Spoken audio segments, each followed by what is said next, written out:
2.3. Here without the fun, where we playeth nothing but chance, and more chance. This are not thine elder matriarch, Stacy.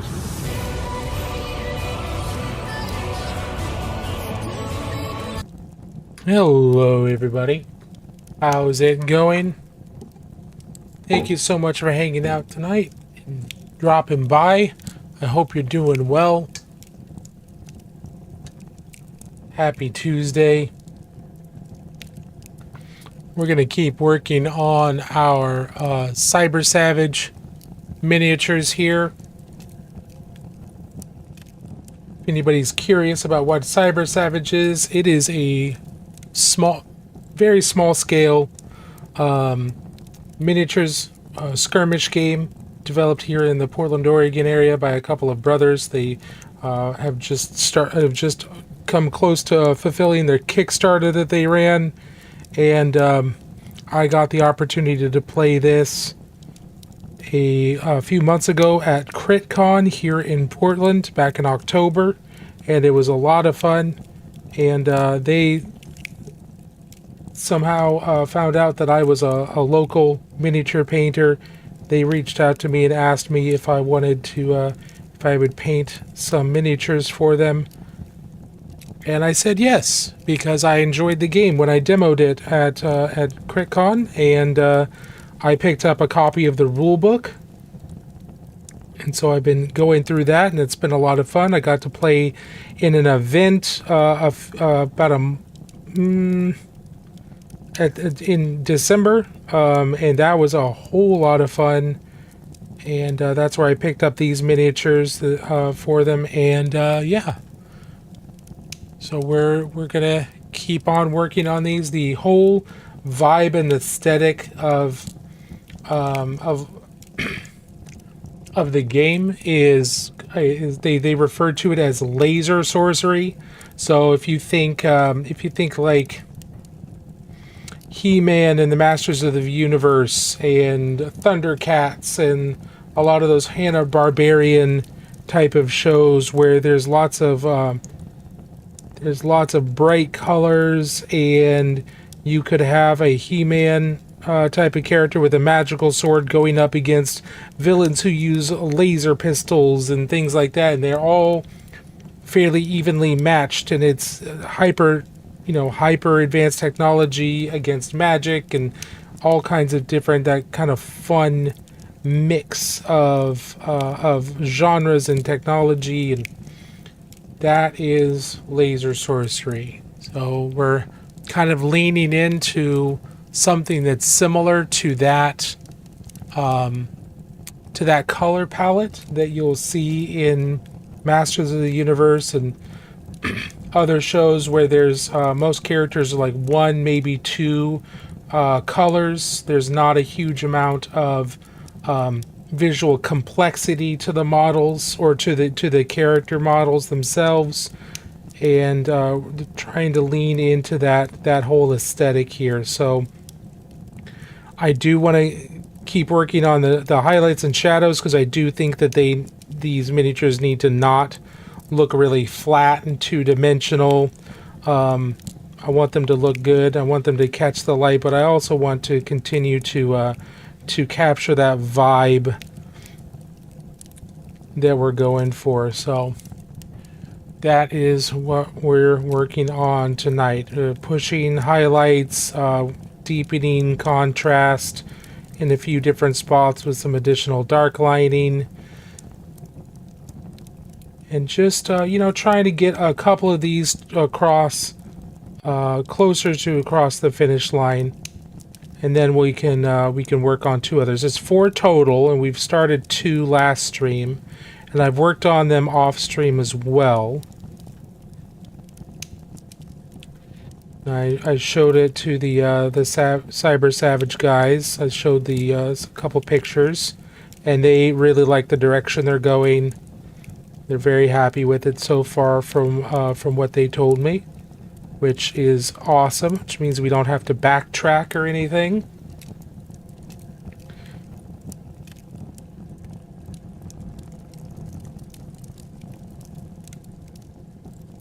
And here we're just trying to visually define everything, because it's just not enough to get colors with one or two highlights or what we think are highlights onto a model. Hello, what are we painting? Oh, favorite. Oh, good question there. Let me finish my thought real quick, and then I'll get right to you, Flamage. It's not enough to just, put a couple of colors down.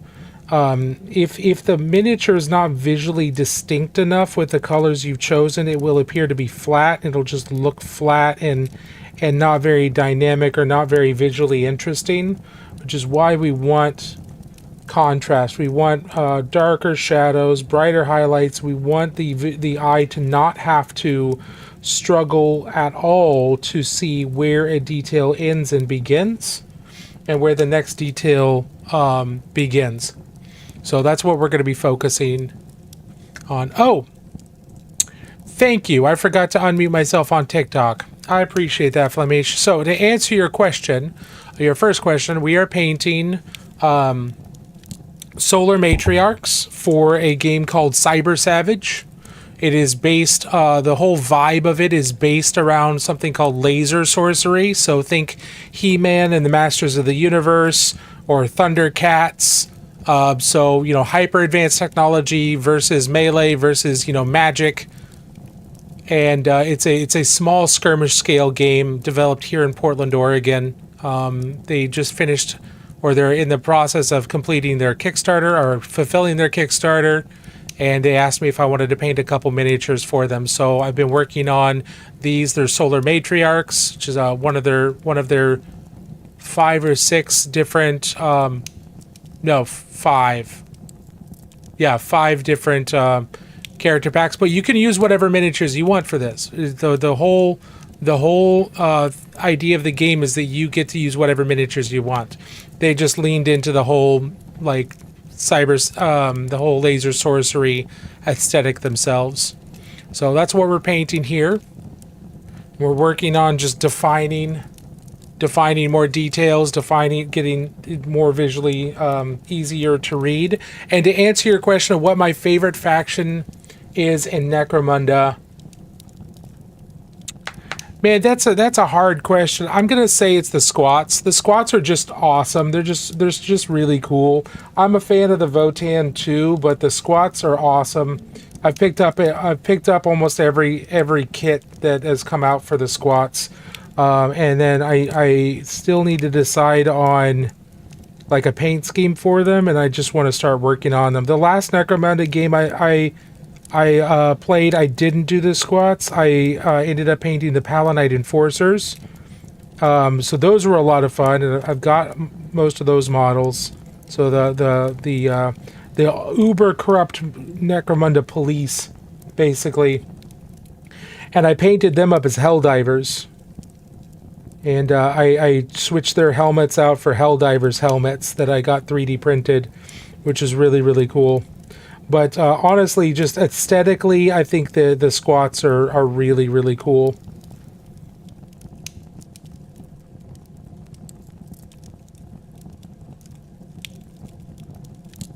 Good choice for taking the dwarf pill, and minis look great so far. Thank you so much. Major Sergeant Zero checking in after a long time, but I see your minis have been getting better. Haven't done much painting myself, but I come here to get the chill vibes you put off, my dude. Thank you, man. I really appreciate it. Good to see you again. I hope you're doing well. Sometimes we just, there's no reason to paint, and it just doesn't fit into life anymore, and that's okay. But I'm glad you're here, and I hope that we'll continue to give you relaxing vibes. And if you have been working on anything creative, it doesn't matter if it's miniature painting or really anything else, please feel free to share. I'd love to know if you're doing anything creative at all. Feel free to tell me all about it, or ask questions. And this goes for anybody.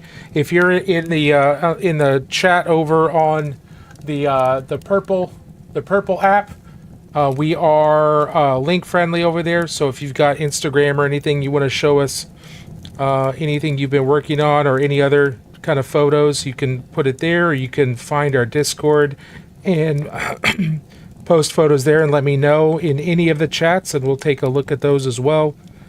Or you can just tell me what you've been working on. What's your latest project? We had a few people. One of our mods was doing a lot of crochet, a lot of knitting, showed that off every week, and that was really, really cool. So as long as, if you're doing something creative, I want to know about it, because I think being creative and doing creative things outside of your work is really important for humans to flourish.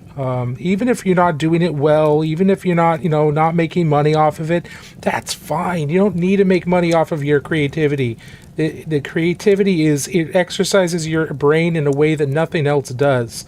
And that is the important thing, that your brain gets exercised, because working creatively and figuring out those problems and solving those problems that creative endeavors give you, it helps your mind be flexible. I think it's super important. Hey brother, how you doing? Hey John Doe, how are you doing? Just bought an airbrush. I'll be doing Hello Learning next week with Skaven as test subjects. Fantastic. Yeah, airbrush is a really nice tool to have. It's certainly not necessary for the vast majority of people, but man, there are certain tasks that it makes life a lot easier. For instance, vehicles. There's no way I'm painting a vehicle without an airbrush anymore. I'm never doing that. That'd be awful. Yeah, picking up other hobbies like leather making. Yeah. Make a breastplate of 7/9 leather, red and black with gold accents. Oh, that sounds amazing. Post some pics of it in Discord. Yeah, please do.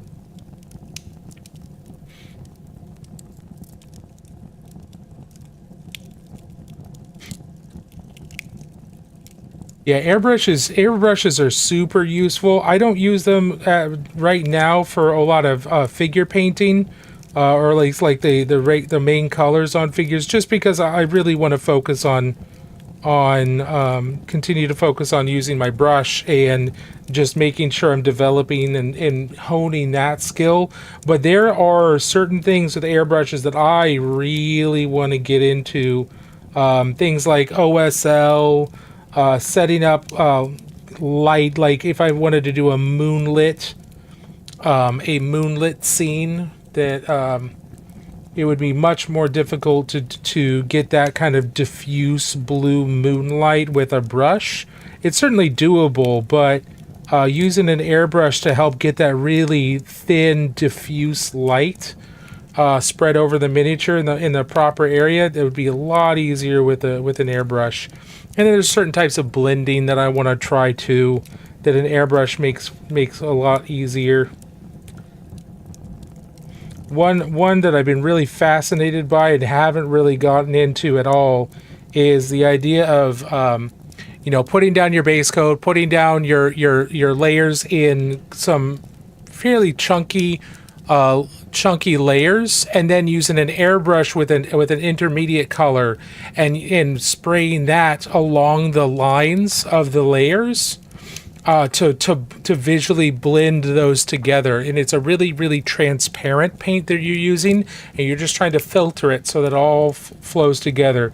I think that's really interesting, but it's also it sounds utterly terrifying to me. Because I don't think I have enough control over things like transparency, or my ability to really control an airbrush enough to really do that well. So that's very nerve-wracking, but it sounds interesting. Felt I like sponging my repulsor executioner, but hey, sponging is the only other way that I think I'd be comfortable painting a vehicle anymore. Using a big brush, I don't think I'd get the finish I want, and sponging just comes with a certain type of texture that I think actually looks pretty cool. So I think sponging would be the only other way I would paint a vehicle if I didn't have an airbrush. I'd be like, all right, I don't have an airbrush and I have a vehicle to paint.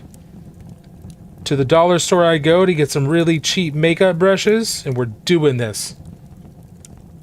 That's the only way I think I'd be able to do it. Battleclade is finally finished. Huzzah! Awesome, Count Zacula. Welcome on in. I'm glad to hear that. Now on to the next project. Or rest, and then on to the next project, I guess.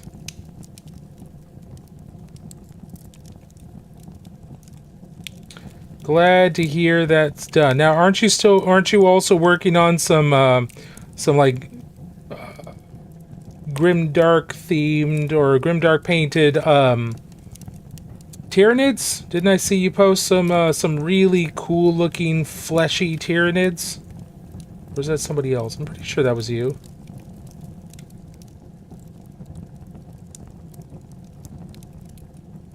So here I am taking a very, very dark turquoise paint called Coal Black from P3. It is different than Monument's Coal Black, and it's different than Reaper Master Series Coal Black.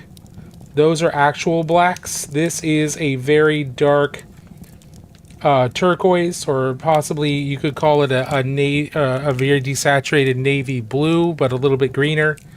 This is much closer to Vaiho Model Colors Deep Sea Blue.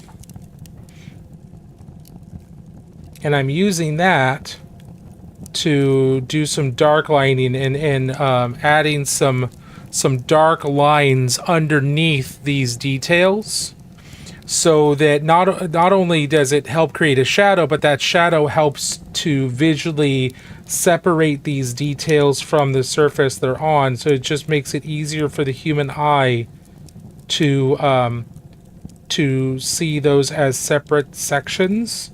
And that really just takes a lot of work off of the person looking at the miniature, so they don't have to, their brains don't have to work as hard. I don't want people to have to work hard to see what's happening on the miniature, to be able to see all the details. I want them to look at it and very quickly be able to see, oh, here's that, here's that, here's that, and here's that.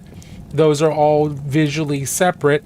I don't have to, like, wait, where does this shoe end and the boot begin, or anything like that. I want them to very quickly be able to see that, because the faster they're able to see the general stuff, then the less work they have to do to really understand what's happening with the model, the more they're going to enjoy looking at the model, and the more they're going to think the model looks good.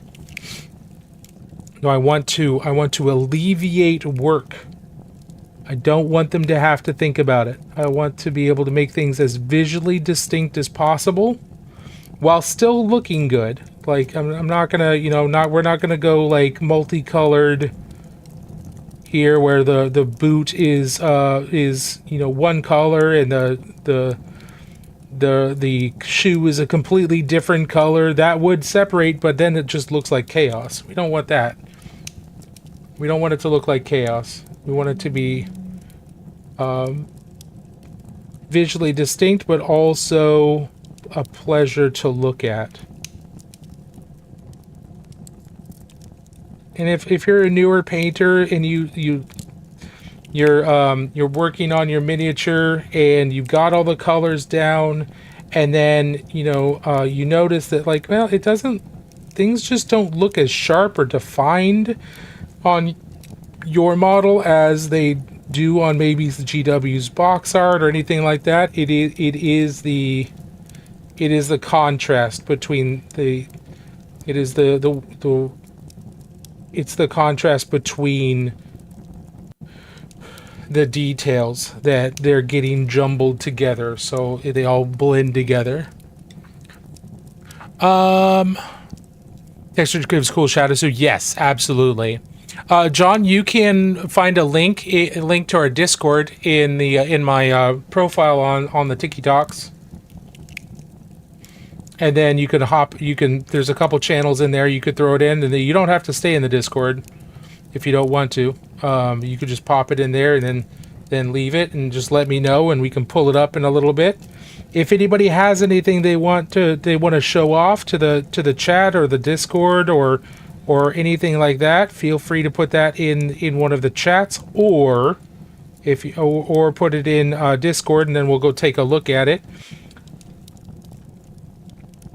I would like to do more community, like reviewing community stuff. So I'll probably on Sundays. I mean, Hoodguard puts his call for works in progress on Sundays, so that seems like a good time. But maybe I'll start putting out a call for whips, so that we can take a look at them on Friday nights, or maybe I'll ask for them on Wednesday, and then we can maybe I'll ask for them on Wednesday and we can take a look at them on Fridays.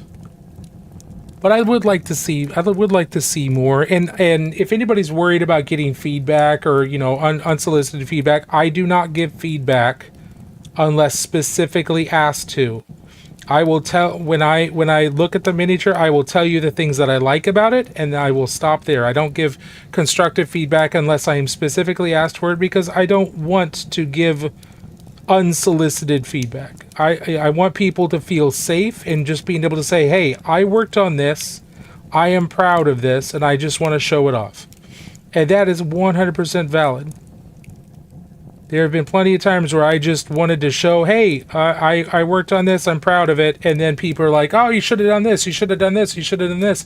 And while that is useful, it can also be very discouraging. It's like, man, I just wanted to brag on myself for a second, and now I'm just getting all this stuff where people, I don't even know if people think I did a good job. They're just like, nope, you got to improve this, improve this, improve this. And it's like, but is it okay at all? So I don't give unsolicited feedback, because or at least constructive feedback, unless specifically asked. So if you want some, you can put it in the note, but otherwise I just want you to be able to feel confident showing your stuff off. I'll throw the Battleclade in the Discord. Excellent. Okay, thank you, Major Sergeant Zero. We'll take a look at that in just a second. And hilariously, the Raveners are almost done too. One left. Oh, excellent, Count Zacula. That's awesome. One more Ravener to go. The Lend was taking me about a week total. The Battleclade month to literally no reason. That's all right. Some minis we paint fast, and some minis we just take our time. Nothing wrong with those. Let's see. I keep moving the miniature and it gets out of focus. There we go.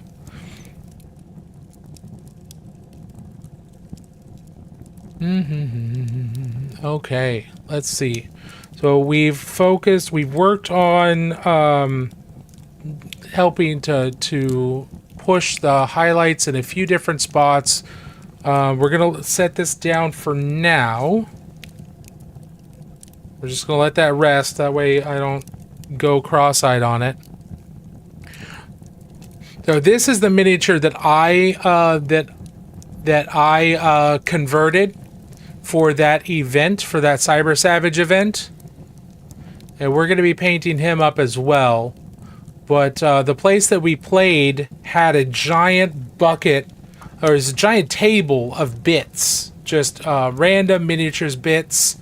And so part of the event was you would roll up your character, and then you would...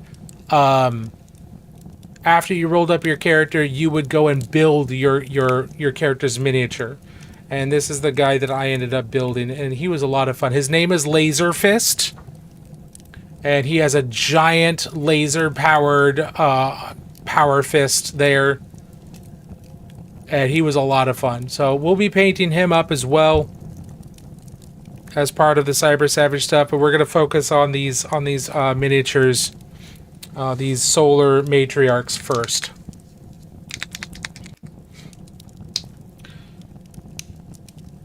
Alright, let's get out some purple, because the other miniature we need to work on, she is primarily purple and yellow. And she is also very close to being done, but she also needs more definition, more contrast to really read well. So here she is. Let's make sure we're focused again. She's in a slightly different spot. So we've got our shield. Big yellow shield. We've got our pole arm. We've got the blonde hair. We've got the yellow loincloth or butt cloth. But just like on the teal miniature, a lot of the details on her armor and the like are not visually distinct enough. So they're not popping out from the armor very enough. So we're gonna go in and we're gonna do some dark lighting, but we're also gonna do some more edge highlighting to hopefully really get her armor to pop a little bit more. And sometimes you don't need a brighter color. Sometimes you just need to do a couple more layers of your bright color, because acrylic paints are inherently translucent. They're very transparent, or translucent. You know, they're semi-opaque, so they show color through them really easily. And because of that, when they dry, they show the color underneath them as part of, you know, what they're showing. So if you have a darker color than them underneath them, they're going to be darker than when you paint them on. So they're going to fade. And so you may put the paint down on the miniature and it may look nice and bright. There may look like there's lots of contrast there when you put the paint down, but as soon as it dries, that fades down, and then you've lost all that contrast. So oftentimes you'll need to go in and do multiple layers to build up the opacity, so that translucency is reduced as much as possible. And then each layer you do helps the miniature stand out. So that's what we're doing now. We're trying to punch up some of the brightness on some of these details so that they stand out and apart from the rest of the armor a little bit more. And this also helps with photography. So if your model looks really flat in photography, it's partially lighting, but it's also partially that the camera is not flattering when it comes to details and things like that. So, you know, having more contrast helps with the miniature and the details looking separate from one another, so they don't all blend together. Just helps your photography look better too. She's got a crease here in her helmet, so we're going to make sure we're showing that there, so the shadows on her helmet make more sense, because we've got shadows that are split off to one side and shadows that are split off to the other side, and showing that crease is going to help visually make sense of that.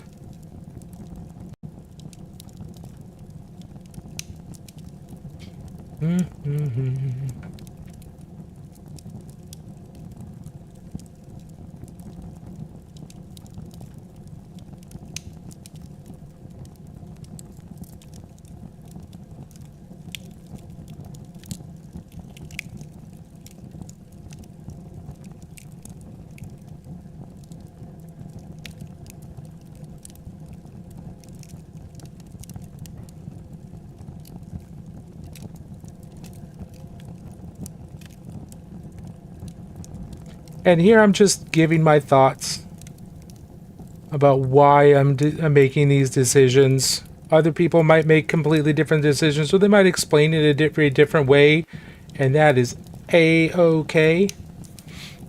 I am not, some god of painting that everybody should listen to for certain. I have a long way to go to be anything close to that. But I also find it very useful to talk through my thought process, and there are people who might, who might it might click for them if they understand what my thinking is. And that's kind of the whole goal of my streams, is to take you through my development and my continued progress, and hopefully that will encourage and help you as well, or at least give you an idea of like, yeah, I don't like that, so I'm not going to do that. And that is perfectly good as well. Just post on my projects. Excellent. Thank you, John. We'll take a look at those here in just a second. Romans, how are you doing? Let's see. I wish my local had a bits box. I'm trying to do an Emperor's Children conversion kit bash with the Warp Talon kill team comes out. I don't want to buy a whole box of Emperor's Children. I'm going to have to troll around eBay for a bit. Yeah, I got you. Oftentimes it takes a long time for stuff to filter into the bits box, even from a newer army like Emperor's Children. So even if they had one, I'd be leery of expecting a lot of Emperor's Children bits to be in those bits boxes. My store has one as well. It's nowhere near as big as this other store did, and it's mostly older bits from older kits that people aren't working on anymore, or the extra bits from newer kits that just like they're not going to touch anymore. Very rarely do you get things like useful things like legs and stuff like that. But a bits box is still super useful, super nice to have. All right.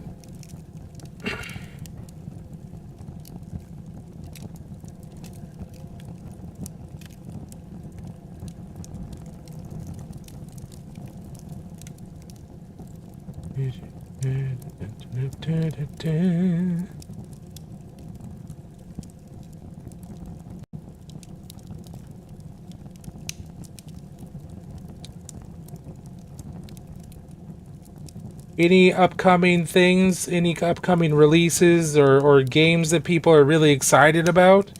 I know we've all been working on different things. Everybody's got their current projects, but anything coming up that anybody's pretty excited about? I'm excited for the new Titus box with the 500 Worlds of Ultramar. I mean, it's more Space Marines, so, you know, that's unfortunate that it is more Space Marines, but those minis look pretty cool. Other than that, there's always excited to see what some of the smaller games come out with, what they're doing. I'd like to see what the next plastic release for Trench Crusade is going to be. I have been thinking about getting the new Trench Crusade plastics, but I already have two factions that are 3D printed, and I haven't painted those yet. So I'm trying to hold steady. All right, let's just started World Eaters. So Khorne, Lord of Skulls incoming. Oh, that's such a cool model. The Lawnmower of Doom. Is that the same one I'm thinking of? Pretty sure it is.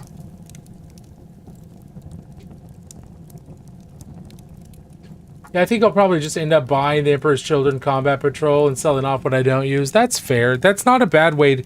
I mean, that's not a terrible way to do it. You get everything you need, and as long as you're able to find a buyer for the stuff you don't need, then you can recoup a lot of your money. It kind of sucks that that's often, you know, the most efficient way to do it. At least right at the beginning, but it is an efficient way of doing it. Now, I tried to do that with the Saturnine box because I wanted a couple of the Saturnine. I wanted some of the Space Marines. I wanted some Mark II Space Marines, and I wanted at least one of the Saturnine Terminators. Mainly the main dude. And so I was like, oh, I'll just sell everything else off. Yeah, nobody wanted anything else.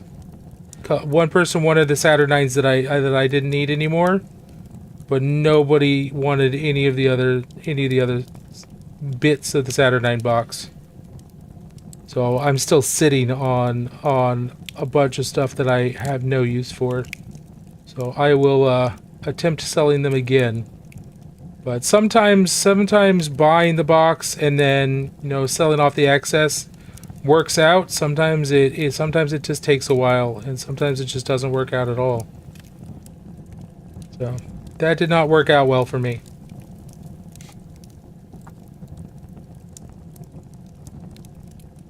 Here I'm using some really dark purple to do some of this dark lining here. That way I'm not altering the hue of that's on the armor already, and it's going to blend together a little bit better.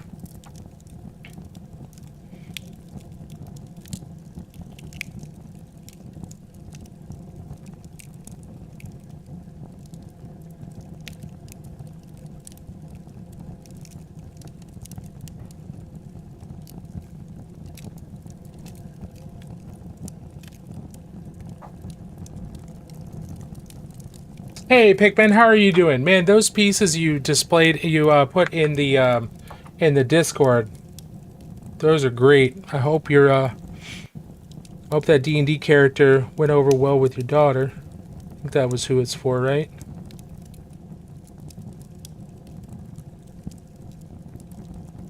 That metallic work on that bust was beautiful.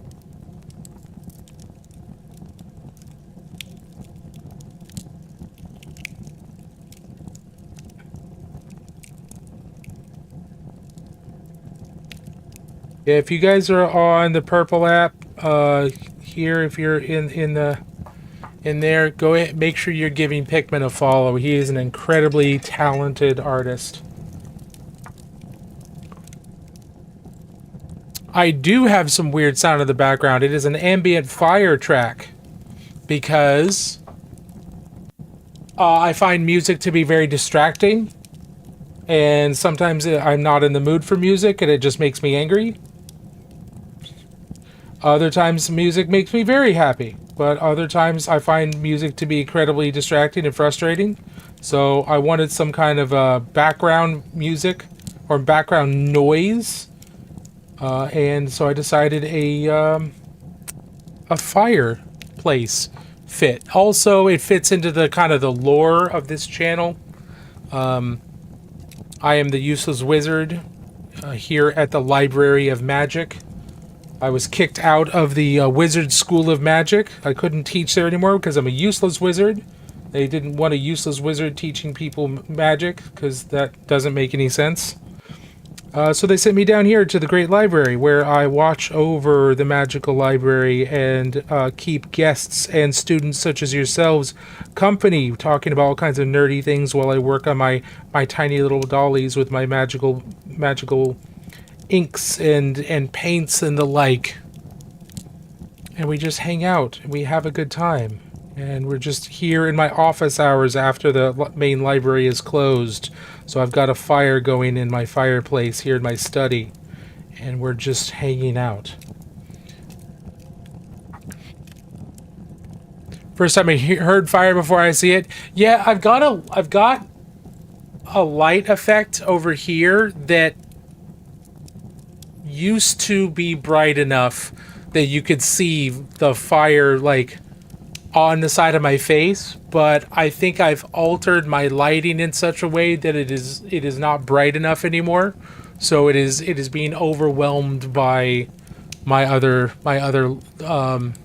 studio lighting.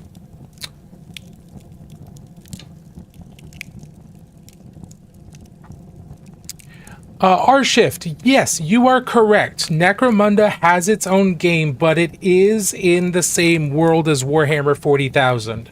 But it is so if Warhammer 40,000 is like planetary battles and fleets and fighting over planets and things like that, Necromunda is hyper small scale. It is happening in generally a single hive city on a single planet in Warhammer 40,000. The planet is called Necromunda. It is an imperial planet, and in most of the stuff that happens in the game and even the books set in Necromunda, They all happen in the underhive of Hive Primus, which is the primary hive city on Necromunda. Now, hive cities are basically think of like in Judge Dredd Mega City 1, but then it's built layer on top of one another over tens of thousands of years. So you've got these massive cityscape, and then it's just layer on layer. It's building up and up and up into these giant, almost pyramids, but more of a cylindrical, like cinder cone type of shape, where at the very, very top there are these the highest skyscrapers are like 9 miles into the air, and that's where the nobility and the who's who of the city, that's where they live. And underneath that there's this giant built up city that looks almost like an anthill, and there are literally trillions of people living in the rest of the hive city. And Necromunda focuses on Hive Primus on the planet of Necromunda, and you are controlling a single gang, fighting for survival, fighting for territory, fighting for objectives to continue to survive among these trillions of people or billions of people. So yeah, Necromunda has its own game, with its own rules that are very similar to Warhammer 40,000 rules, but not the same. They're more narrative focused. They're more morale has a much bigger role in Necromunda than it does in 40k. And then, they generally, it's more of a narrative game. It's not a balanced game. It's not supposed to be balanced. So this is not something that fits well into tournaments. But it is you and your buddies or your friends, your game pals, controlling gangs within this hive city, fighting it out over scraps and survival and territory, and ancient lost treasures from thousands of years ago called Archaeotech. So it's ancient technology from the distant past of Necromunda, when it was a better, more prosperous place. Does that make sense? It's like Kill Team. Yeah. In a lot of ways, it's like Kill Team. It is more narrative focused. It's more campaign focused than Kill Team is. First time, got my hands on the Dead Silence Kill Team boxes. Oh, very cool, Jakey. That's awesome. What are you painting normally? Warhammer 40k? Yeah, usually Warhammer 40,000. Here's a miniature that I've been working on for Warhammer 40,000. This is the miniature of the month. It's a Death Watch Space Marine, a Death Watch Death Watch Infiltrator. So this is a miniature that I've been working on. I've got some other. This is a Mark II Space Marine. And then I also I have Age of Sigmar stuff that I've painted. So let's say here's this ogre. This is from Cursed City.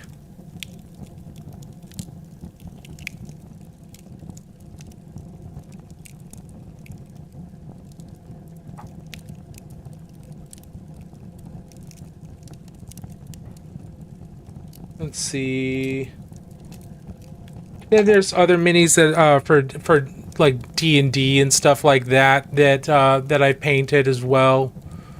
So they're not all painted at the same level, but they're all, painted. That one's an example for a class that I teach at conventions called Painting Healthy Lustrous Hair.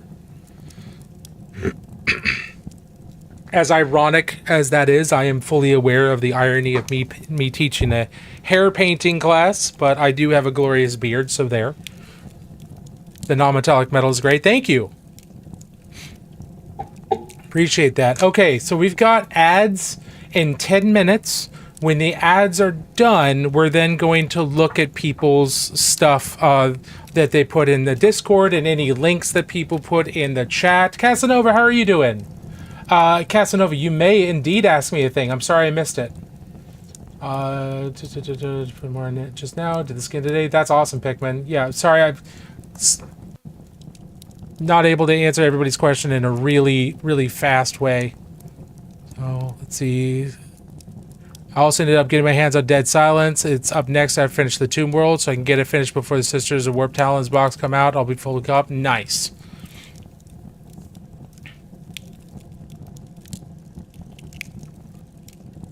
So Casanova, if you're still here, please feel free to ask your question. We've got about 9 minutes before ads start, and we have to take a break. Ads are scheduled to go on the Purple app.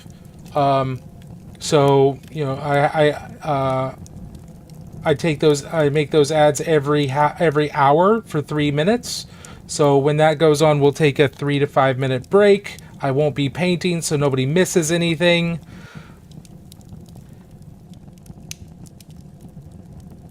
I think the biggest thing I need to focus on with her is this crown. It is not very distinct. There's a bunch of details there that are not super distinct from each other right now.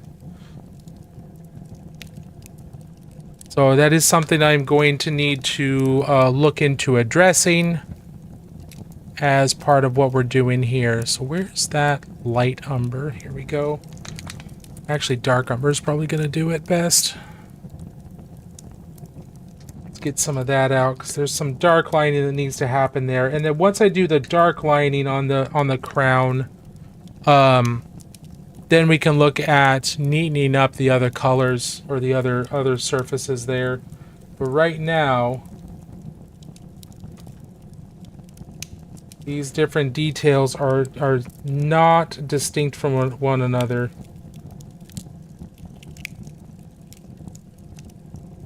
Trying to be very careful here.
Sorry if this is not fully in camera.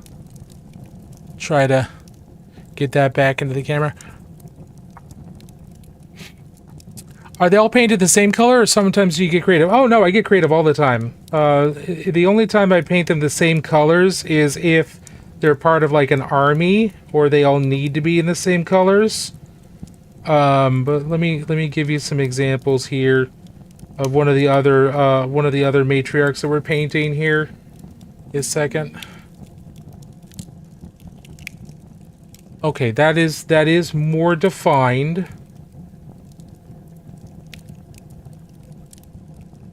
That is more and better defined. Still not perfect, but it is more and better defined now.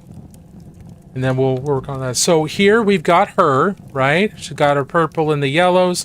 And then we've got this heavy gunnery lady. This other solar matriarch, she's kind of a jade and teal, and she's got red accents. She's got her big cannon, so her back is just absolutely ripped, as she should, as it should. It is almost my birthday, Resident X. It is indeed. That it'll be on the 14th. So I got to figure out. Wow, that's That's next week, isn't it?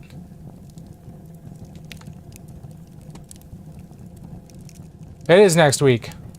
I gotta figure out what we're gonna do for stream on Tuesday or Friday. I want to do a birthday stream, but I keep forgetting to plan that. So there's, you know, there's two I'm able to get creative. These other two we haven't started yet. I believe one of them is probably going to be orange. The other one is probably going to be green. And I need to decide which one's going to be which. She'll probably be green. She'll probably be orange. But we'll see. We'll see. I want them to be distinct colors from one another, but also have this kind of laser sorcery, old school He-Man type of vibe to the color schemes. How old is your? I am. Yours is Thursday. Oh, happy birthday, Pikmin! Excellent. Paint a cake. Oh, that's a good idea. I wonder if I have a cake I can. I don't know if I have a cake model. But I am turning 42. I am turning 42. I am continuing to move into my dotage. Pikmin's fine. He holds it really well. He is a spry young man. 56. Yeah, see? He is in much better shape than I am. You don't look over funny now. Well, thanks, Jake. Yeah, I appreciate that.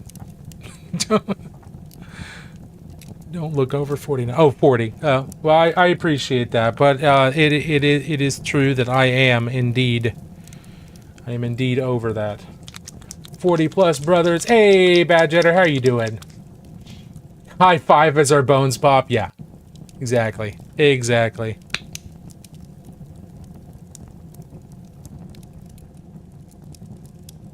No, I've been, you know, working with my doctor to make sure that I've got everything under control, and, you know, we're being more and more careful and cautious about that, and, you know, making sure that nothing's being forgotten, or, you know, nothing's being overlooked.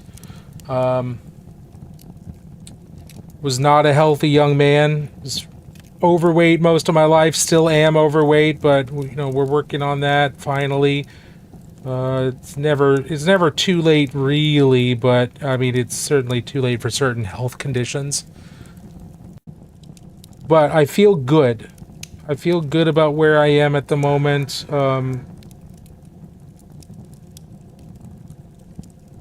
I feel healthier.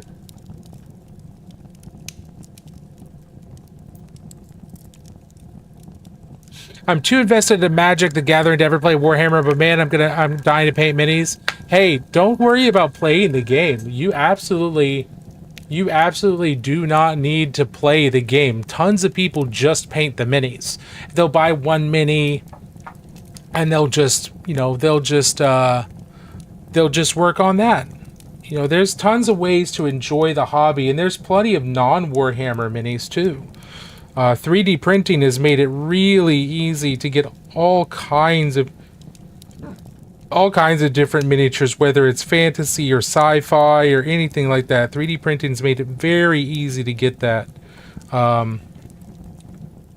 So we have lots of ways to get access to inexpensive miniatures that look amazing, are unique, and aren't tied to a particular intellectual property, or they can, you know, be used all kinds of different ways. So, you know, don't think Warhammer is the only type of miniatures out there. There are tens and tens of thousands of other miniatures and hundreds of other miniature companies out there that are making wonderful things that would be an absolute blast to paint. Like this.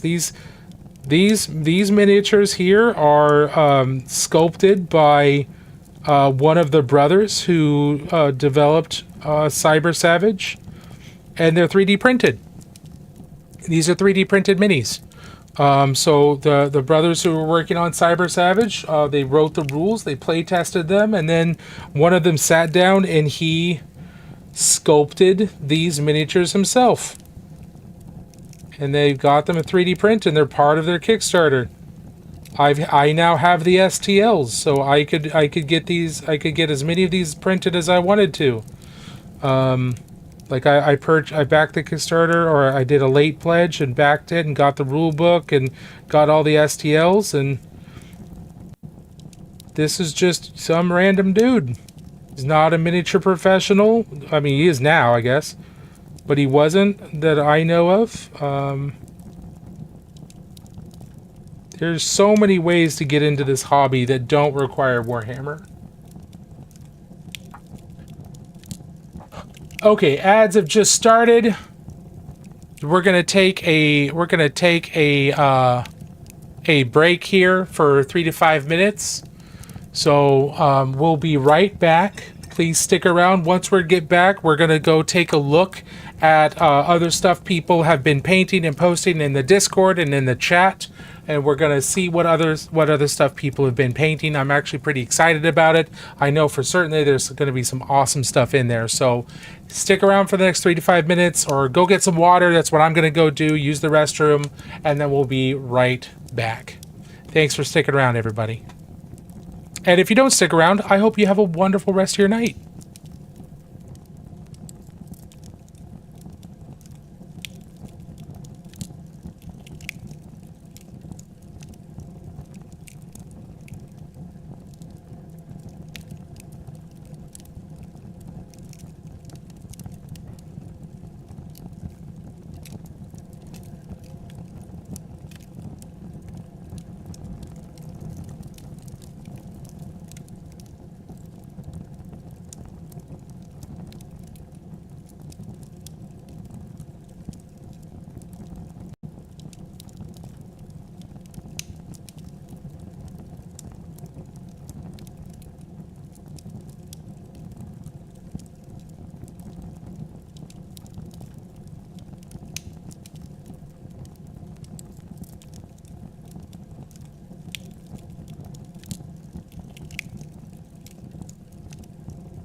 Welcome back, everybody. Thank you so much for sticking around. Appreciate it.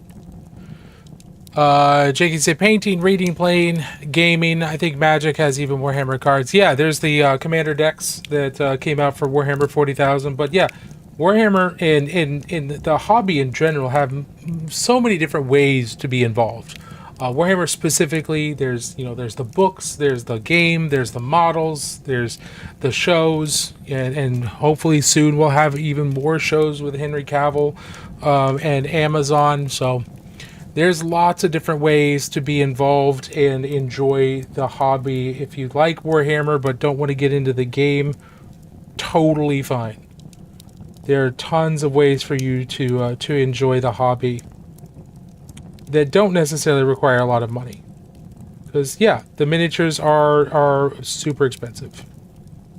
Totally understand that.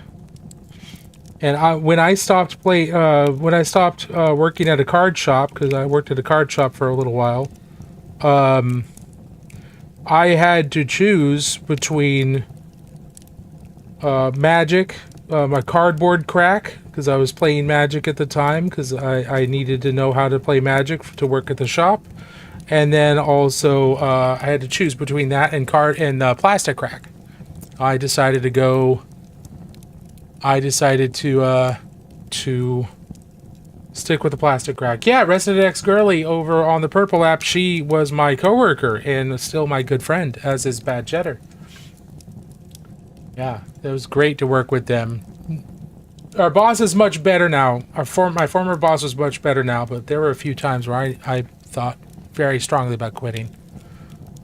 But I ended up getting another job and moving forward that way. But I very much enjoyed my time and treasure my time working at that card shop. That was great. But yeah, I definitely had to choose between the different types of crack. I couldn't keep them all. Community was amazing. Absolutely. Get avatars. Yeah. No, I totally get you there.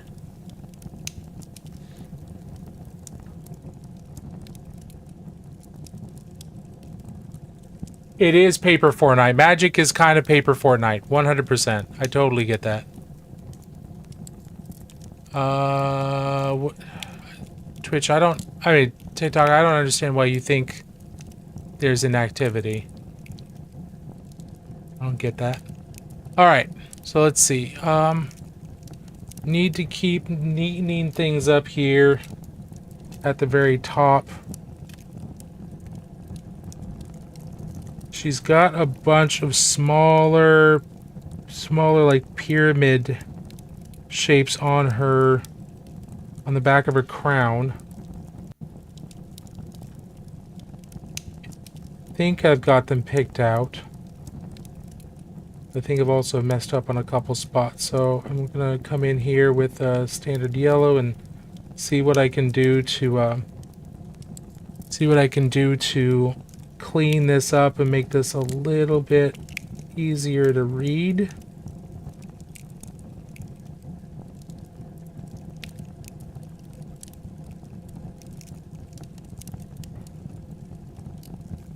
Sometimes it's almost like carving stone. You put paint down and then you're like, well, I'm not entirely certain if that was the right spot to do it. So then you come back in here and you're like, all right, try to determine which bits of paint don't need to be there and cover those up. Carve them away. So it's a little too judicious or a little not judicious enough with the paint. So now I need to figure out what should be there and what shouldn't be. All right. We're gonna let that dry. Now let's go take a look at what people put in the Discord. Again, if you have any Tiny Big Wars, hey, how are you? Good morning.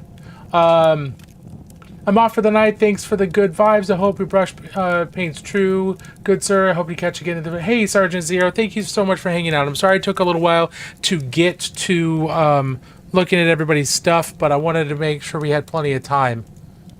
Oh, but I appreciate you dropping by and putting your stuff into the Discord. Yeah. Let's pull up some of your leather stuff here. Okay. Ooh. See if I can zoom out a little bit. Go. Okay. Oh my. Okay, so we've got a bunch of stuff to take a look at, so just a moment here. It's Twitter IPs that Hasbro can make deals. Yeah. No, I think you're right. I think you're. Whoops, that's not the right screen. You are correct, Count Zacula. Okay, so this is. These are from Agent Sergeant Zero. This is some leather working he's been doing. That is cool. This looks almost like a deck box, but it might just be another pouch. But this is gorgeous. Love that blue. That blue leather with the black stitching and the black ends, the edges, and the gold. That looks fantastic. Yeah, that's like real actual leather. Absolutely. And here's a breastplate he's been working that he did. That's cool. Like the pattern. The gold rivets are crazy cool. Another pouch. I like that red thread. Real leather again, looks like. Oh, that's cool. Another breastplate. Oh, look at the pauldrons. The skulls. That is so cool.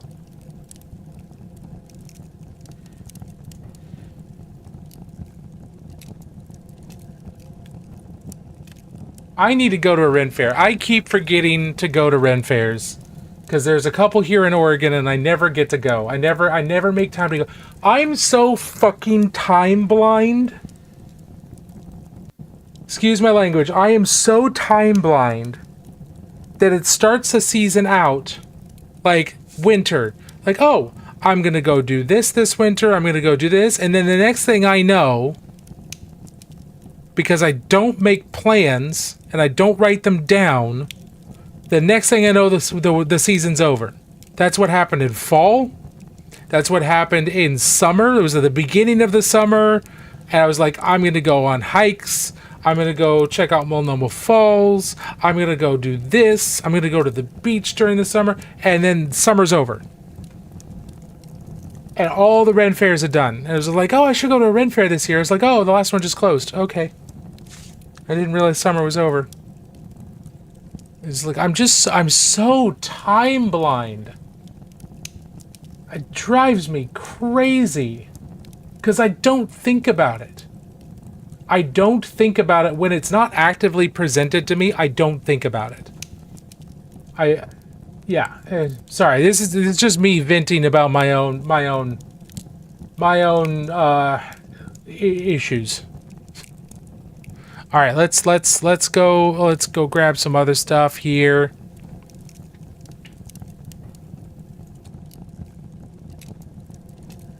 More stuff people were sharing. Let's see. Just got a new dress from Holy Clothing. Oh, very cool. Go to the Maryland Ren Fair every year. It's really fun. Nice. Yeah, there's at least one in Oregon that I'm aware of. There might be having them. Sounds like you have the ADHDs. Yeah, probably. Yeah, most likely. My sister is paying for me to get a Christopher Judge autograph and picture of the fan. Oh, that's cool.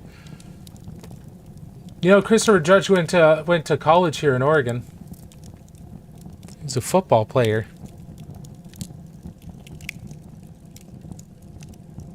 Okay, so I'm not gonna be able to grab every picture, Count Zacula, because there's a lot. But we're gonna get a few of these open. Let's see, open link. There we go. Oh. Okay, it just looks like there's a bunch of them. You did these wonderful collage things. Okay, I see you.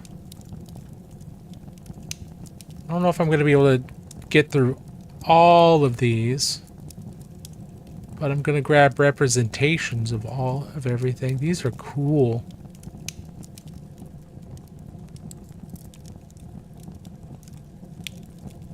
Oh yeah, that one's more fleshy. Count Zacula, did you pick up the mini of the month this year? Did you have an opportunity to do that?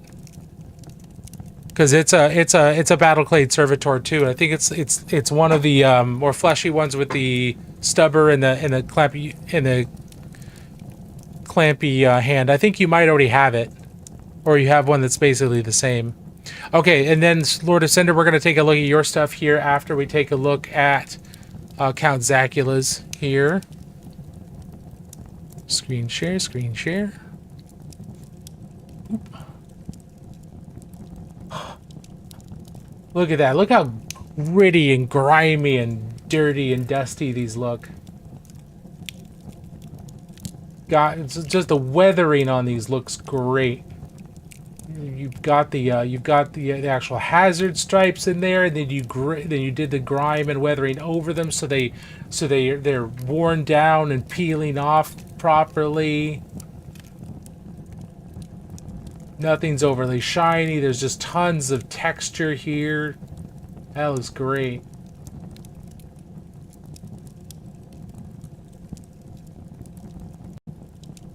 Did not, the closed GW store is like 40 car, and I do not drive. Before I saw it was basically the same as one of the ones at the Battleclade. Yeah, it is. It is. I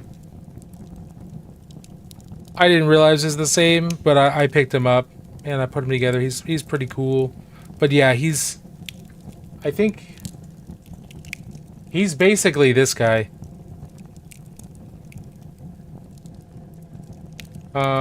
He's not exactly the same as this guy, but he's basically this guy.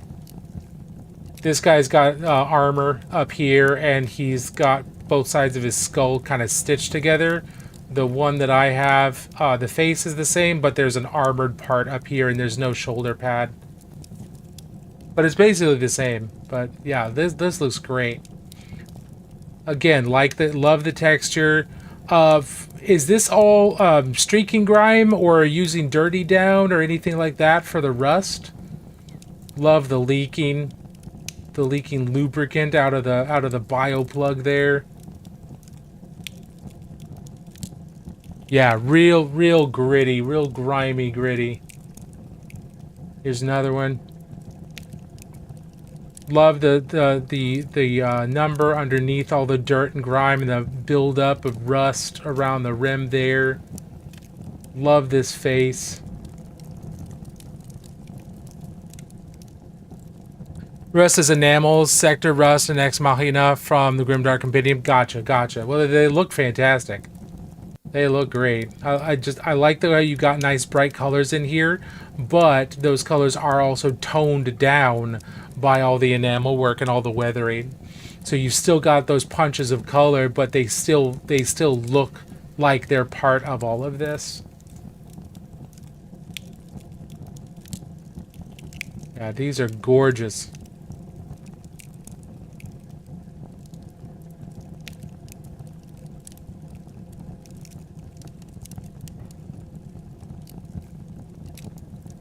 And the photography is fantastic. You're getting in really nice and tight. I'm having problems getting in nice and tight like this and maintaining focus.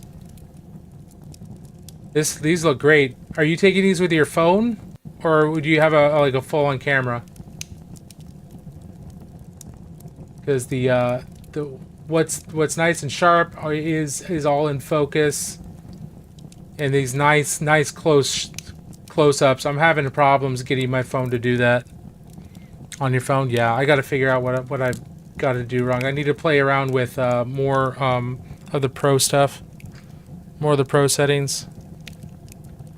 So I was just checking the head. So my guy's his head is more like this, but it doesn't have this.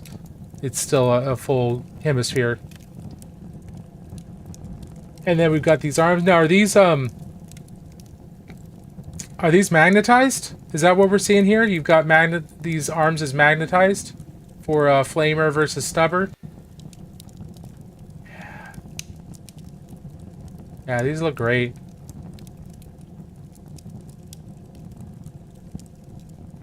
Yeah, for the options. Nice. That's fantastic. Thank you for sharing those. Those are really, really cool. If anybody's interested in what products Count Zacula put in, so feel free to ping him in the chat. I'm sure he could give you an idea. But for a lot of the rust, he already said from the Grimdark Compendium enamel sets, Sector Rust and Ex Machina are two of the enamels he used. Okay, Lord of Cinder, let's take a look at your stuff here. Open link. We got a nice variety of stuff here.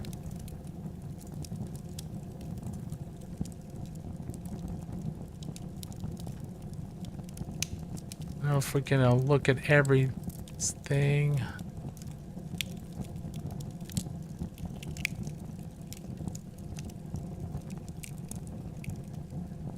We can blast through a couple of these. A lot of these are different angles for similar things. Okay, let's take a look. And if anybody else has anything that they want to share, please let me know. That's the wrong screen again. IR professional. All right.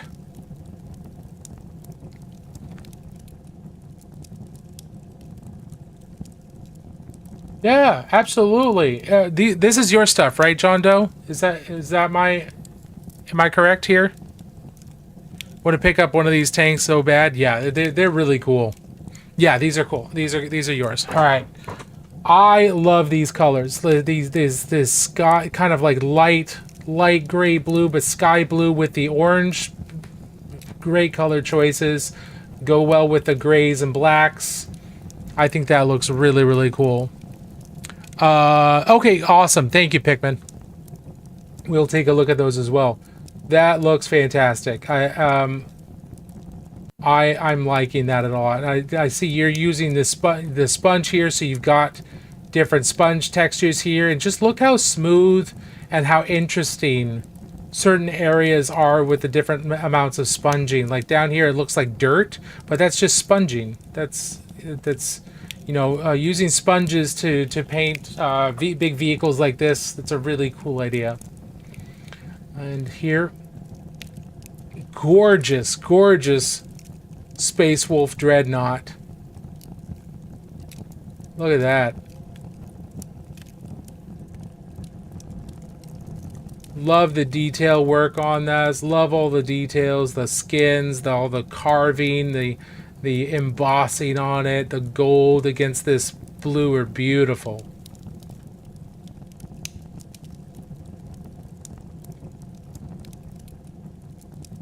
We've got some Skaven. Loves me some Skaven. Nice and dirty and dingy with a nice warp stone glow. Sister of Battle.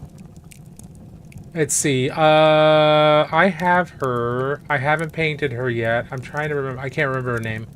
But she looks great. Nice dynamic pose. They did a good job with the dynamic pose on this model. Very nice. More Skaven. Again, another set of just beautifully reimagined models. The new Skaven range is great. Really, I think they really lean more into the whole idea of like Skaven are corruptors and everything they have is corruption, and it's not the same as death and renewal for Nurgle, right? Nurgle's about death, decay, but life, rebirth. This is the Skaven and the Great Horned Rat seem to be mostly just about corrupting things. Not necessarily unto death, but twisting what something is into something it shouldn't be, and just corrupting it that way. Which I think is a nice nuanced take. It's still really easy to mix that up with Nurgle. but it's a really cool. It's still a really interesting way of doing it. It's a really cool idea for them. And just their new model range is just fantastic. These look great. Love the gray, love the pink, love the little red rat eyes here for the gray seers. I think they're called gray seers. Yeah, they look great. Nice. Still sticking with that beautiful blue. Another wonderfully dynamic posed model. Looks great. And here we've got some. Are these are gray hunters, right? Yeah. Are these firstborn? Yeah, these are firstborn gray hunters, I think. Or are they blood claws? No, they've got an assault weapon, and so they're probably blood claws. Didn't like the gray, but we didn't watch too much blueberry color. Yeah, no, that's perfectly fine. No, I like this. I like because there was I think in 6th edition, the frosted blueberries or blood claws. The gray hunters are gray. Okay, I gotcha. Yeah, that's cool. I think the 6th edition or 7th edition Space Wolf Codex, all of the art, the Space Wolf's armor weren't that blue-gray. They were more like a light teal. It was really interesting. And then afterwards, it went to a completely different thing. So it's almost like the Studio Army was trying something to make them look a little bit more icy and teal rather than gray-blue or blue-gray. It didn't stick, but... you could still, I mean, we could still tell there were Space Wolves, right? These are looking nice.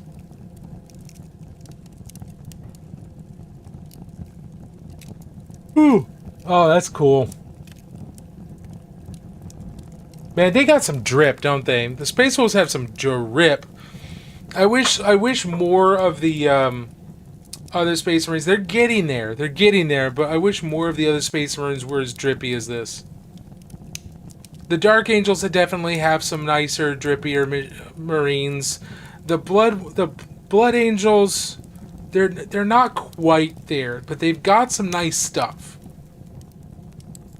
But they just it's almost like they're just a little bit more restrained somehow. They're not quite as drippy. Sanguinary Guard are awesome. Don't get me wrong. The Sanguinor is fantastic. The Sanguinary Priests are okay. I'd like to see a little bit more. Maybe with a Sanguinary Priest, lean a little bit more into the whole Mephiston, I am not Dracula type of vibe.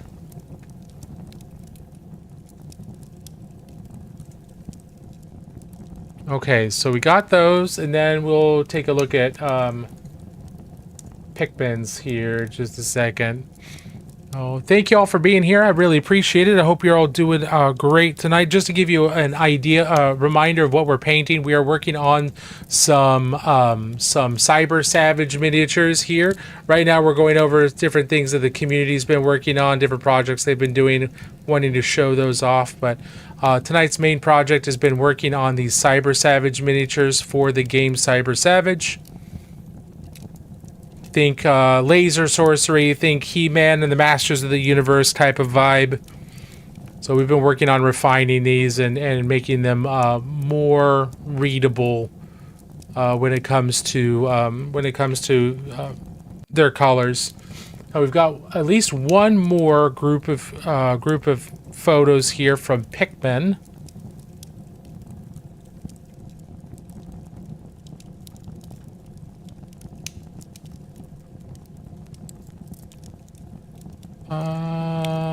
Here we go. Yeah. Now, Pikmin is another streamer and an incredible artist. And here you're going to see a really cool example of some of the non-Warhammer, non-wargaming miniature art out there that I think everybody should explore a little bit. This is a Fishman Knight. Pikmin, can you remind me? This is from Monument Hobbies, right? This is one of their framables. I don't know if you're still here or not, but this is something he's been working on. Yeah, Serviathan is the name of this. Is the name of this model. This armor here. This is all metallic. This is all true metallics. Look at the shine there. Look at that. Look how gorgeous that is. Love the little fish he's got on a rope or something here into one of his buckets, or sorry, into one of his buttonholes, I guess. But look at these armor pieces. This is great. Got some nice trim. Got his gill frills out. Looking like a proper gentleman. Yeah, it's from Monument Hobbies. Love the purple. Love the desaturated blues here, and that's off with the really nice bright blue fish scales here, and the webbed fingers. This is great. This is a very nice use of a lot of desaturated colors to give it a little bit more of a almost like a historical feel in a lot of ways. But these is gorgeous.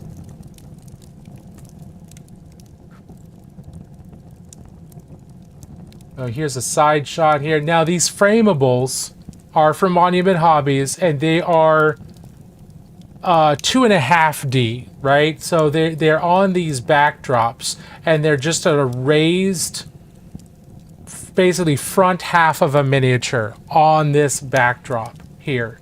And the idea for framables is that you paint them up like a regular miniature, right? And then you can put them in a frame and hang that on your wall.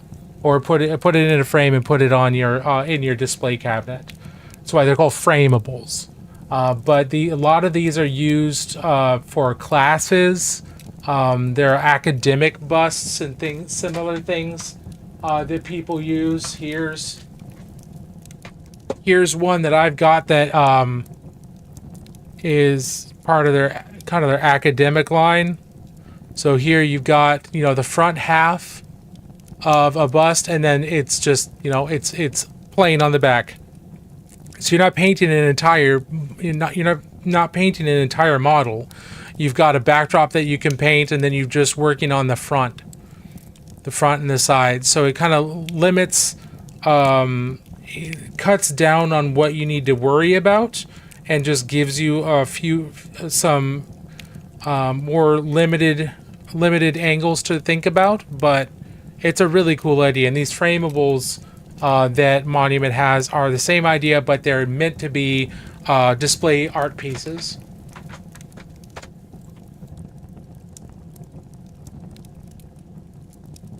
And if you want to get anything from Monument Hobbies, I have a 5% discount code that you can get in my link tree on my profile, or in down in the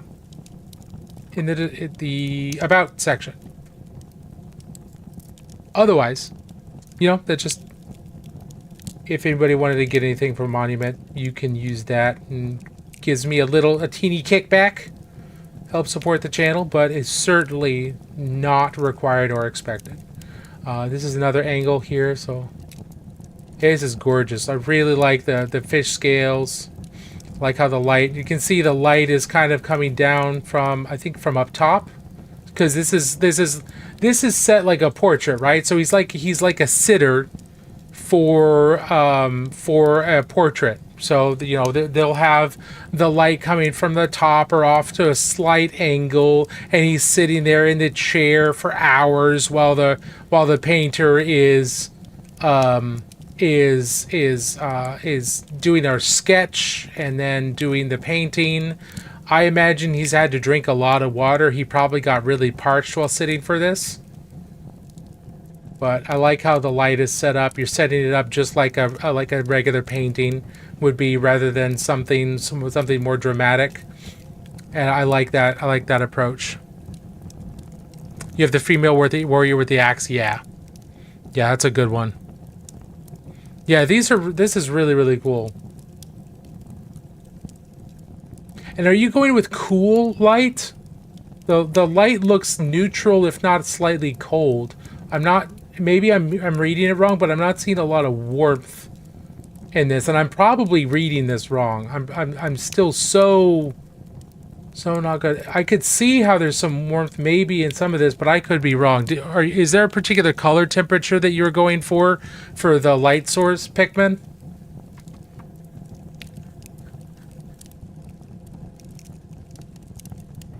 Cold light. Yeah, that's what I thought. That leans into the to the desaturated look, and yeah. Okay, so I am reading that right. My eyes aren't going crazy. Yeah, that's really cool. The cold light really adds to him as a fish, right? Like, it'd be kind of it'd be kind of weird for this type of fish to, almost an angler type of fish, for this type of fish to be in like warm light.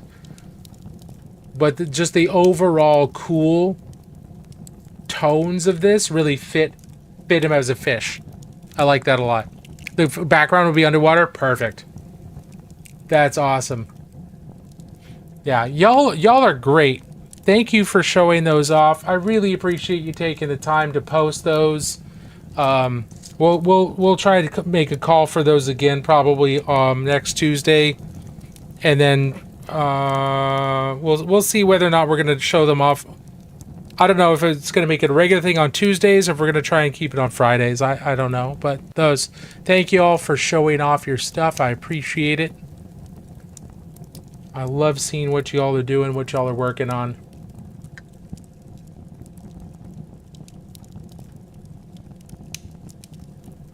Why does this still say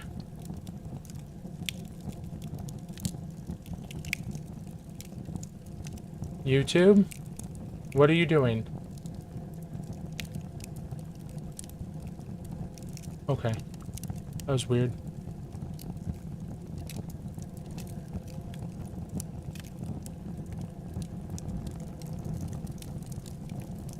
All right. Let's see here. Let's get back into working on these ladies here. So we did some dark lighting on some of these details underneath and around the arms so that these different details would stand out a little bit more. And when we do that, not only are the pieces going to stand out, but the highlights are going to look brighter because they are in direct contrast with additional shadows. So the darker you make the shadows, the brighter the highlights are going to appear as well. So by doing some dark lighting in here, we're also going to help the highlights look brighter and increase the contrast visually, so so I don't actually have to paint those highlights in as much. It's just a little cheat, little cheaty action there. It's like, hey, how do I increase contrast without having to go even brighter with my highlights? Oh, go darker with my shadows? That'll do that? Excellent.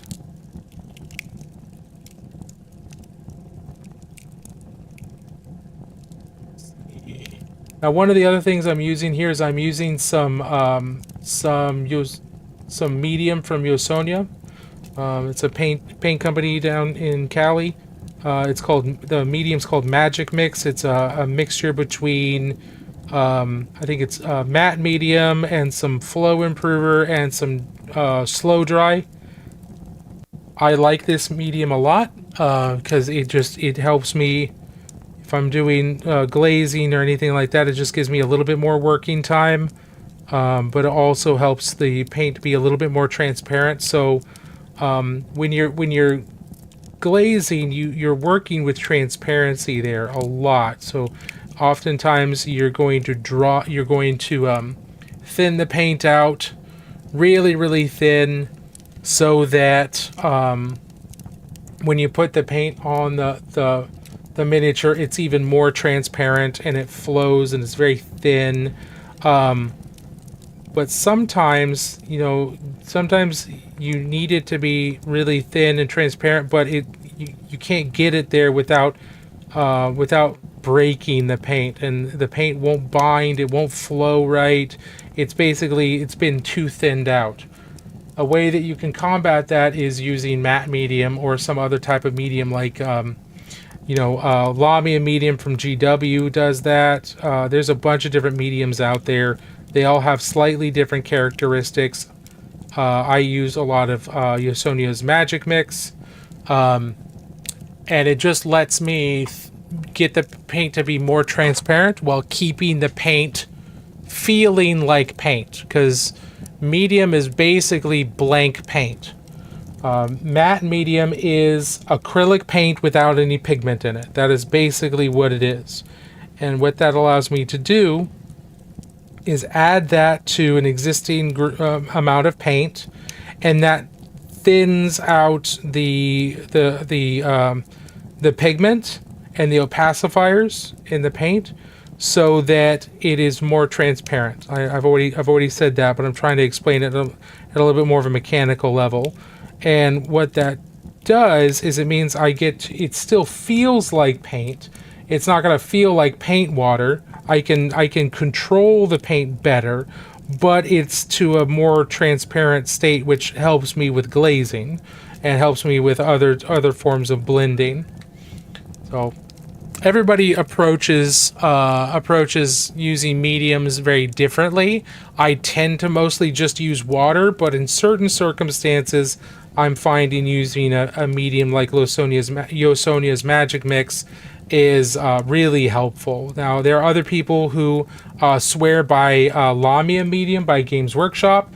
Good stuff from what I've heard. I've not used it much, mostly because it's expensive. It's Games Workshop. And I've just got bottles of other stuff that I don't need to add more stuff to my work palette right now. But medium is very, very useful if you want to enhance transparency, make something more transparent, but still have it feel like paint, and without it feeling like you're painting with water instead. So that can be very useful. Speaking of blending, the Grimdark Compendium is going to start doing oil paint soon. He's working on the formulations now. The stated goal is oils that dry in less than half an hour. That's very exciting. That's really cool, Count Zacula.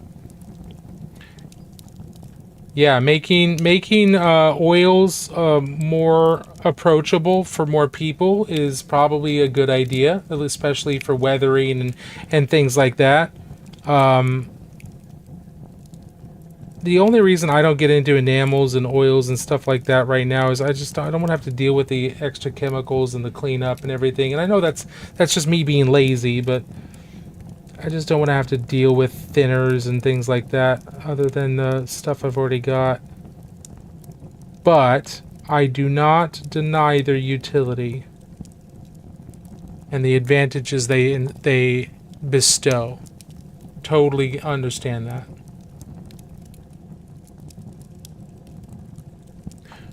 Jakey, if it's a bunch of models, I will prime with the can, because that's just more efficient.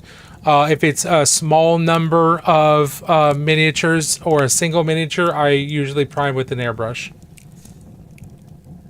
But large groups of models, it is far more efficient to prime. With a rattle can or something similar.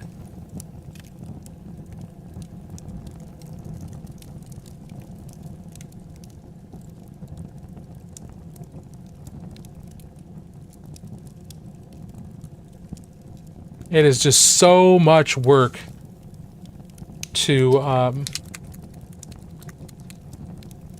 prime a bunch of models with an airbrush.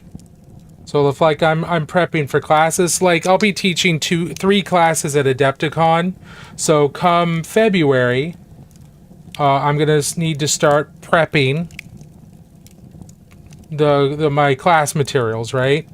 And so part of that process is going to be, getting them out. Any models that aren't primed, because I'll always have models left over from previous years, other classes, and I tend to use the same models if I can get my hands on them. So I'll use the same models if I can, and if they're primed from last year, I'll just use those. And if there's any that I need to make up the lack, then I'll prime. But if it's a whole bunch of them, then I'm going to sit down with a rattle can, or not sit down. I'm going to go outside with a rattle can and prime them in one big group, or at least like 10 at a time, if not 15 or 20 at a time, and then I'll do, like, if I want to zenithal them, I'll zenithal them with my airbrush. I'll do the initial black prime with a rattle can, and then I'll zenithal with an airbrush, because that's faster.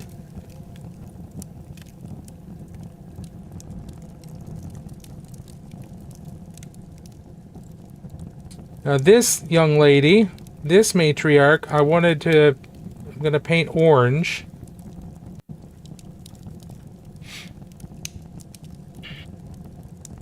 Hey Riles, how are you doing? Welcome on in. This one we're gonna paint orange, and she's got a revolver rifle. And because most of her armor is orange, I am painting the armor first. I'm base coating it in this burnt orange here.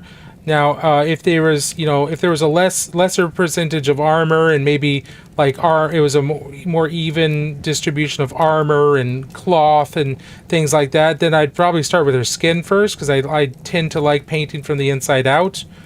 But since she's mostly armor, we're just doing the armor first, and then we'll go inside. We'll paint the inner parts of her outfit first, or next. Right.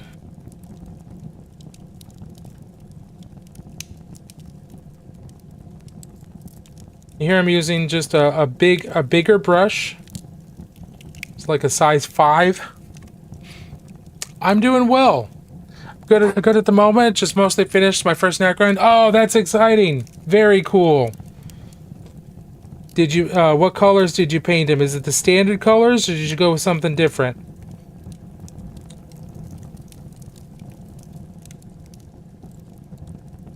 The standard colors are classic, man. They're classic. They look great, but there's some other designs out there that look pretty cool as well. So I'm always curious what people do with Necrons. I don't think you can go wrong with Necrons as far as their colors go. And frankly, you can't really go wrong with most of the models with their colors. It's what you think looks cool. That's the most important thing, because you're the one who's going to sit there for hours and painting them, right? So you better hope they look cool.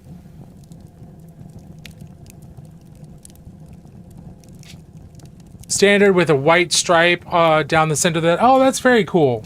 Nice. I like that. I also tend to prime with white a lot, so at least I have been lately. There's a single white rattle can primer that I don't hate. That's fair. I haven't been priming white for a while, so when I have used white, the airbrush has been pretty good, but I haven't tried rattle can white in a long time. So I will defer to your experience and judgment on that.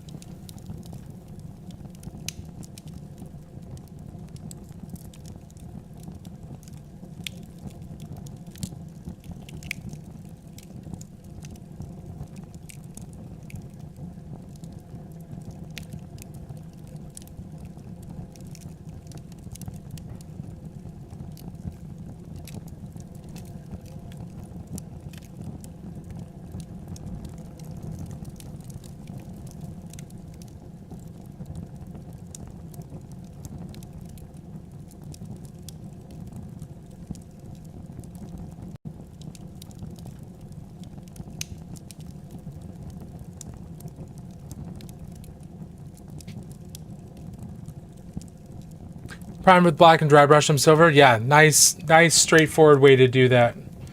Priming, painting black, and then doing your true metallics over that, whether it's dry brushing or base coating, that really helps them. I think that helps them look really good. There are people who really like the look of like base coating, like if they're gonna do If they're going to do gold, they'll base coat with brown if they wanted to really warm the gold up. Some people also base coat in purple, and then they'll paint gold over that because purple is kind of a complementary color to the orange or to the yellows in the gold.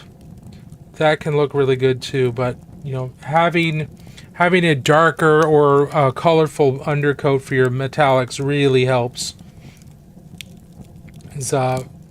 Doing metallics over white ends up, in my opinion, looking really anemic, really pale, as opposed to vibrant.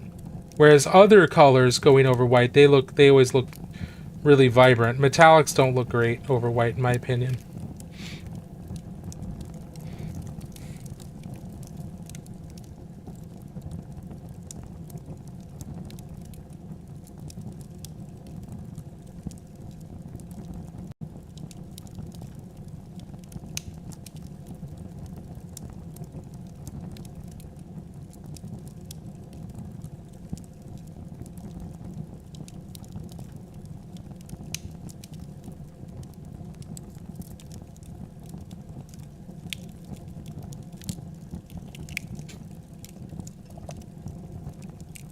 Crave Mr. Hobby Surfacer, but I need a proper booth or fume hood for that. Yeah. Okay, I think she's got a decent start. So then we'll take our full-on orange here.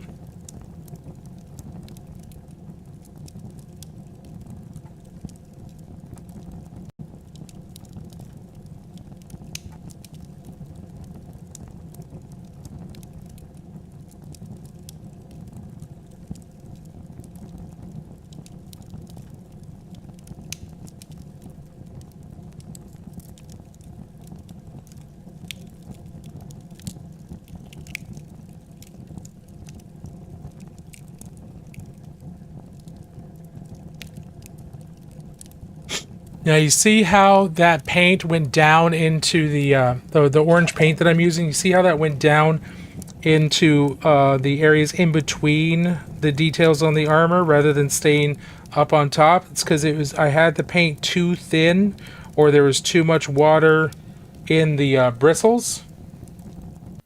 So it caused the paint to thin down and flood a little bit. So we're gonna let that dry, but then we're gonna try that again. And over here, we're going to try some thicker paint.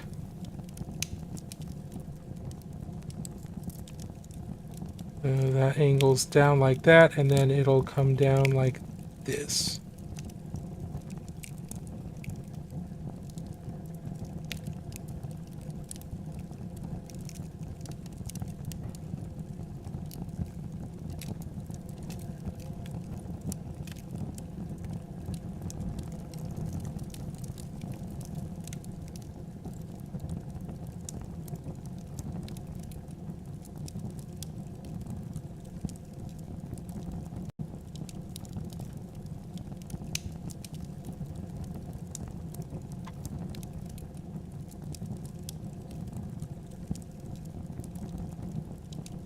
You can see how the orange faded a little bit as it dried. Like I said before, it'll always fade. With most paint lines, your paint will go down very vibrant when it is wet, but then as it dries, it'll fade.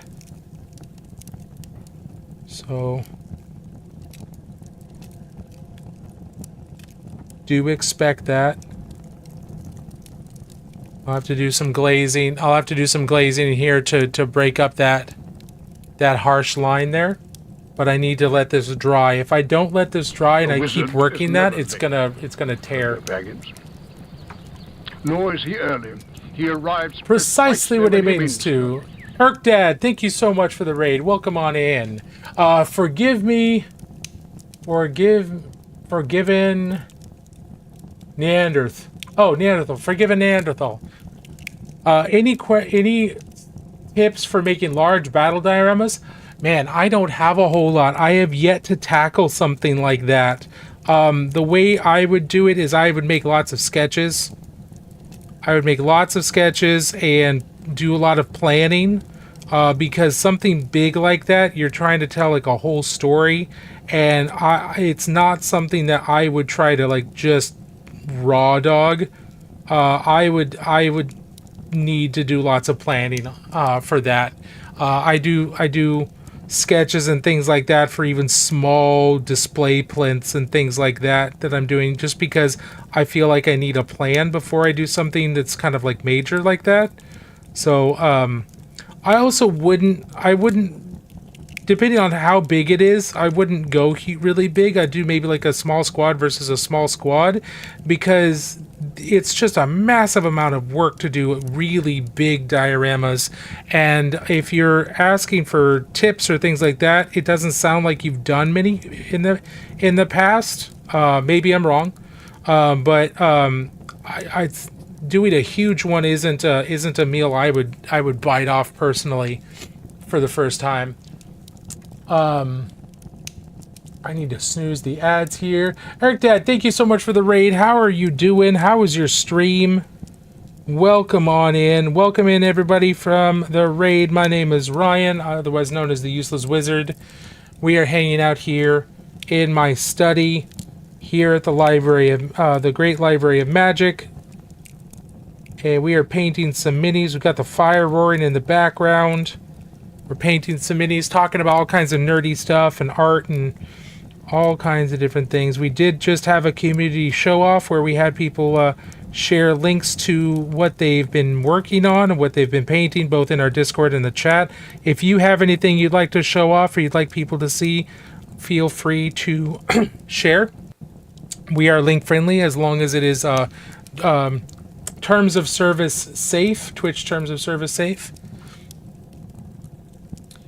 But thanks for hopping on in. Yeah, plaster of Paris and other materials like that are going to be pretty useful. If it's going to be big, I'd look at a hardware store for certain things like creating earth and stone textures, hobby products. Yeah, hobby products are going to be really expensive. So learning to use other things. Also, check out like train model dioramas and things like that. They're going to get you a lot of products or ways to use things from like Home Depot and other things, or creating mixes on your own without having to use hobby products. Those are going to be helpful too. I watch a lot of train diorama and train layout videos to get a lot of those techniques for when I use them eventually someday.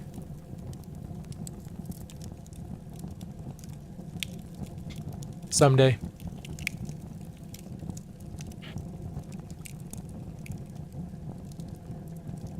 But welcome on in, everybody, from Erkdad's stream. I hope you had a great stream. Can anybody tell me what y'all were working on?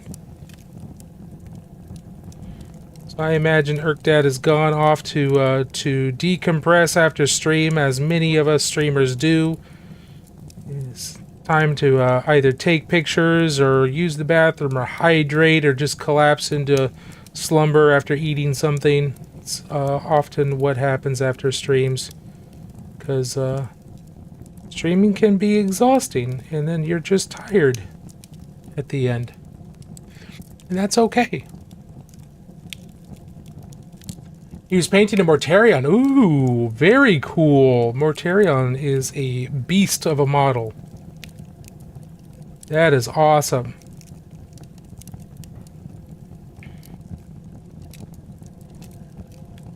We're working on some miniatures from the game Cyber Savage, which is a small-scale miniature game developed here in the Portland, Oregon area by a couple of brothers.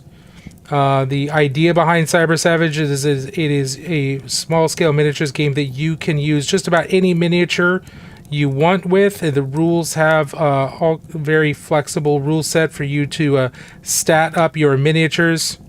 So you can use just about any miniature you want, and the miniatures that they have, and the kind of the whole vibe of Cyber Savage is, think of like He-Man and Masters of the Universe type of setting that they call laser sorcery.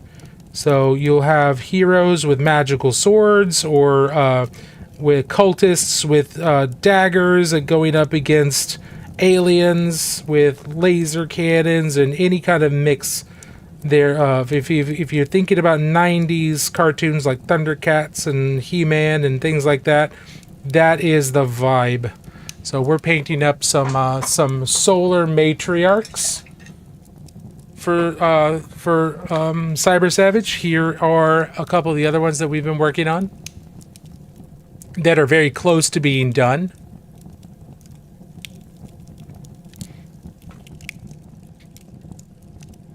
We've got one with a sword and a polearm, and this one's got a giant laser cannon, because why not? And we made sure that her back is ripped, because she's lugging around this giant cannon everywhere. She's obviously going to have the back muscles to support it.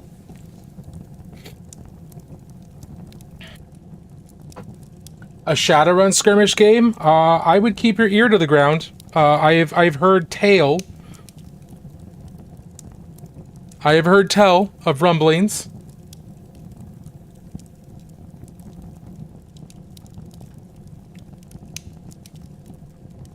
But I have no confirmation. But I've heard tell of rumblings of Catalyst looking at that and potentially making plans for that, because I too would be very excited for that ish.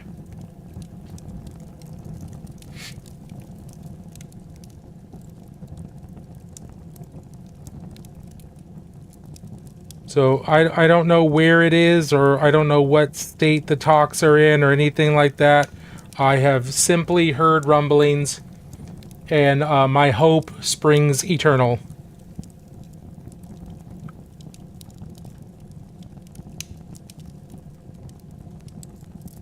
It's like I said, I too would be all over that. That'd be great. Oh, let's see.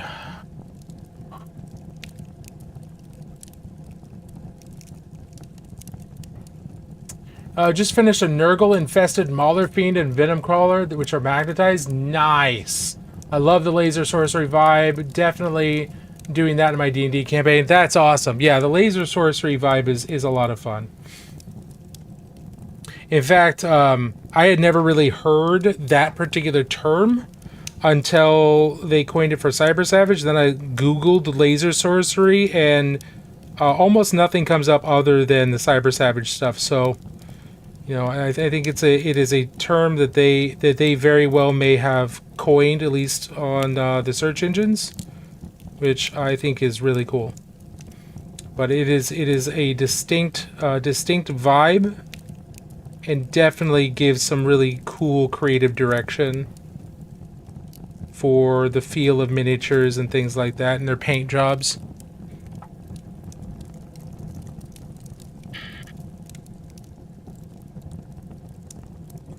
Let's see. It is fitting. I agree. Laser sorcery.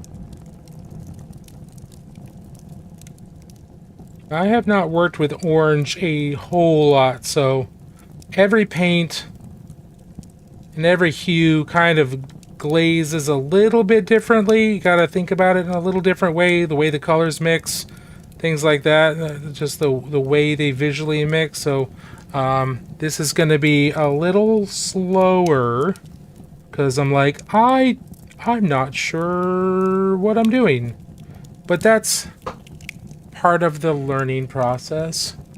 Ad starts in 30 seconds, so when that that starts, we will be taking a 3 to 5 minute break for the ads to run over on the Purple app. I appreciate all your patience, and if you're here after that, I appreciate you. We'll resume right then. If you're not here after that, I hope you have a wonderful rest of your night. Thanks for hanging out.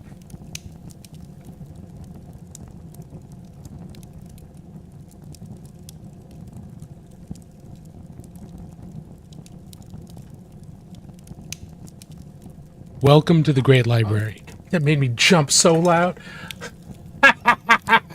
Rogan, thank you so much for the follow. Welcome to the Great Library. Grab a chair, join the discussion, or just sit back, relax, enjoy their nerdy talk.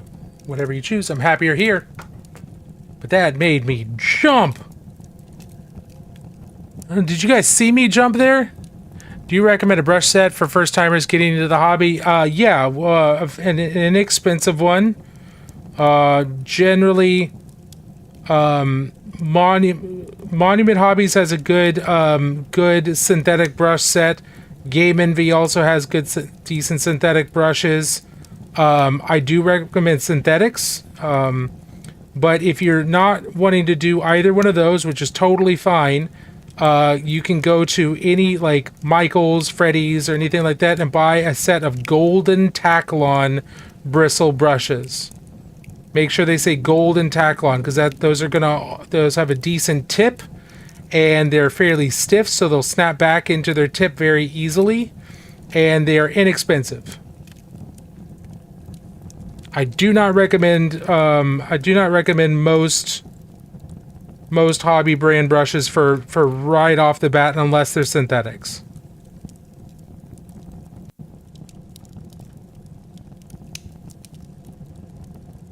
All right, ads have started.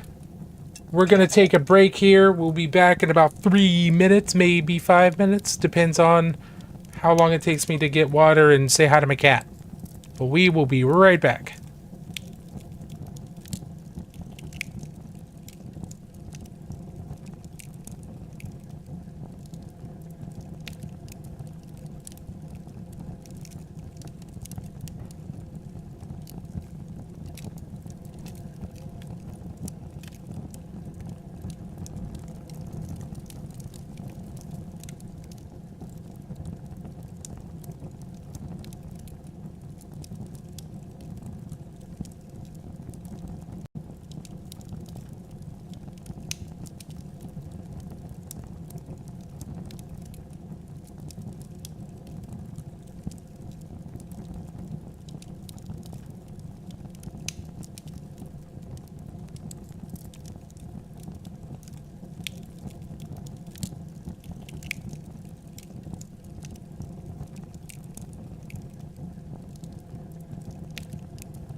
Okay, we are back.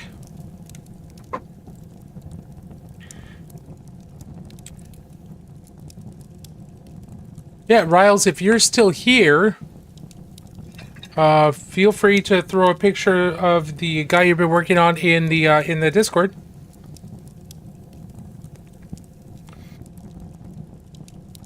Always welcome to either throw a link in... Ooh, I am screen sharing still. I clicked the wrong link. The wrong thing. There we go. Y'all got to see the back end. Got to see where all the technical stuff happens.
Okay, let's let that dry a bit.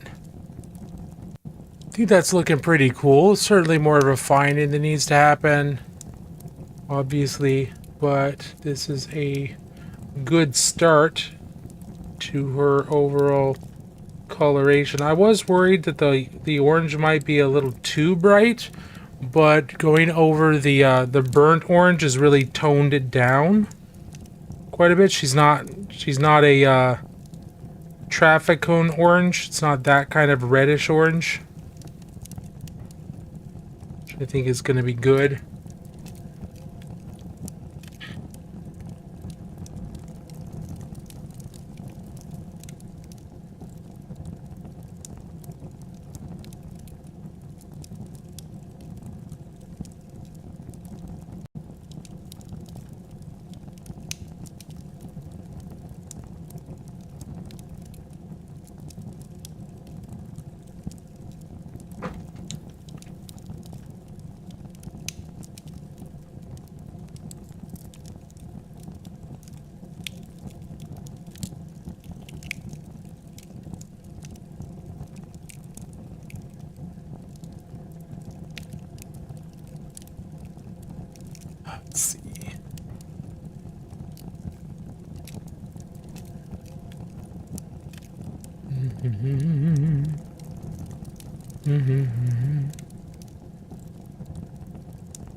Okay.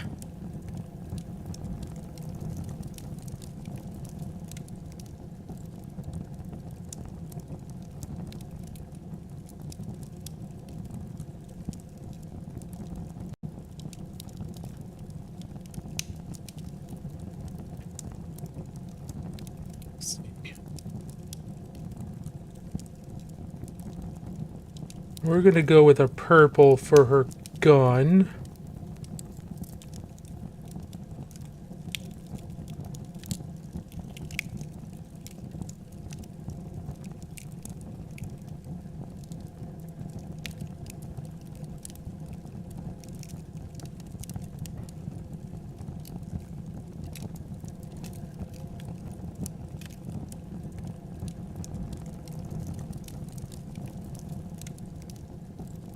That way we know it's a space gun.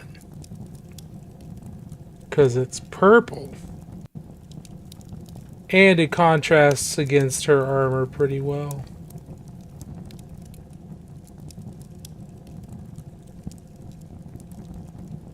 Nice bright laser sorcery type colors here.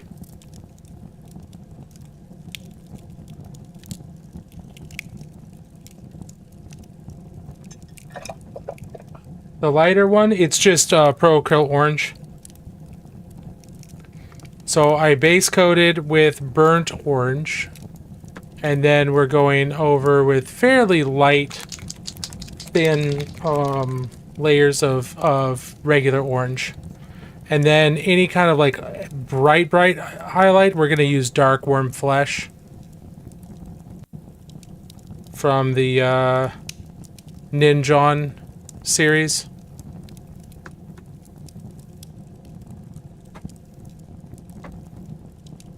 It's a very similar color palette to what I use for my Wolf's Dragoons for Battletech. No, I bought them.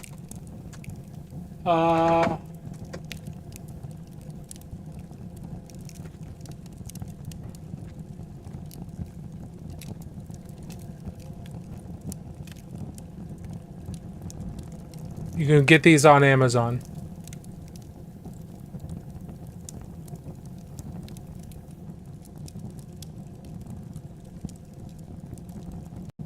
It's got the right thread pitch and the right diameter for the neck.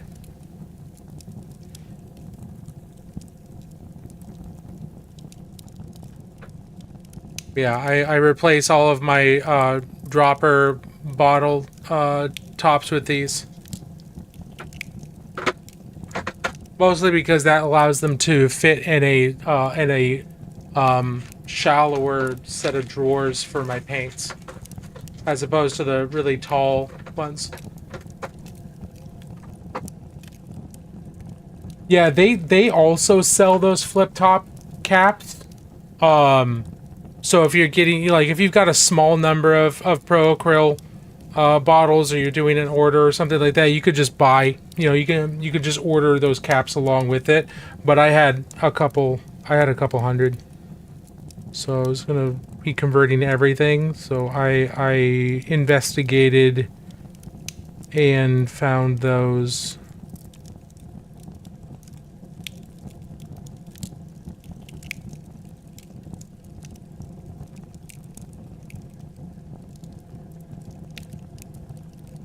They can be messy, yes, absolutely. Yeah, they can, if they're not burped, or if they're not, allowed to for the paint to settle down, then yeah, they get really messy, and there's no easy way to get the paint to flow down when it becomes airlocked. So they are not my favorite, but they're still decent. Still better than pots, but they are messy.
Okay, I think that's about all that I've got the mental energy for right now. As you can tell, I've been very, very quiet, and it's just because I'm a little tuckered out mentally. There are times where I stream for a full 3 hours. Sometimes I've done 4 hours in the past. Tonight is not one of those nights. But I feel good about where she is. I feel better about where these ladies are.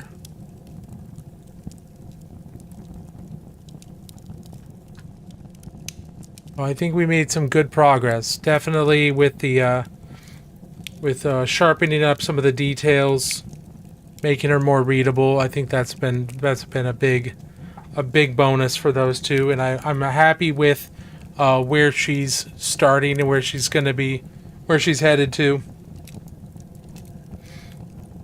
And I think the last one, this lady with the scythe, I think she's going to be green.